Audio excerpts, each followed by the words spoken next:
আজ হলো সানডে আর অনেক দিন পর আর চিকেন রান্না হচ্ছে বাড়িতে। রান্নাটা আমি করেছিলাম, যেহেতু মা মাংস খায় না তাই মাংস রান্না আমাকেই করতে হয়। প্রায় অলমোস্ট হয়েই এসেছে, আর একটু হলেই হয়ে যাবে। তারপর মা আমায় দিল ফ্রাইড রাইস টেস্ট করার জন্য। আর আমি তো জানতামও না যে আজকে ফ্রাইড রাইস হচ্ছে। আজকে লাঞ্চটা পুরো জমে যাবে। আসলে আমাদের দুটো রান্নাঘর, একটা নিরামিষ আর একটা আমিষ, তাই বুঝতে পারিনি। এই তো আমি লাঞ্চ করতে বসে পড়েছি। আর সকালে যেহেতু কিছু খাইনি তাই তাড়াতাড়ি লাঞ্চটা করছি। আসলে আমরা খুব একটা চিকেন পছন্দ করি না, তাই বাড়িতে মাটনটাই বেশি হয়। বাট আমার অনেক দিন থেকে ইচ্ছে হচ্ছিল খাওয়ার। তাও তো আগে যদি জানতাম বাড়িতে ফ্রাইড রাইস হচ্ছে তাহলে না হয় মাটনটাই হতো। আর ফ্রাইড রাইস উইথ মাটন কষা কম্বো কারই না ভালো লাগে। মাঝে আর কোনো ক্লিপ নেওয়া হয়নি। বিকেলের দিকে দাদুকে দিলাম চা। বাড়িতে একটা বাউলি ছিল আর দেখেই তো লোভ লাগছিল, তো সেটা আর সাথে খেলাম একটা ক্রিসপেলো। তারপর একটু বেরিয়েছিলাম আর ভীষণই ঠান্ডা বাইরে।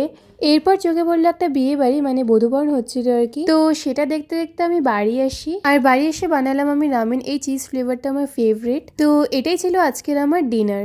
সারাদিন খাইতেই থাকি।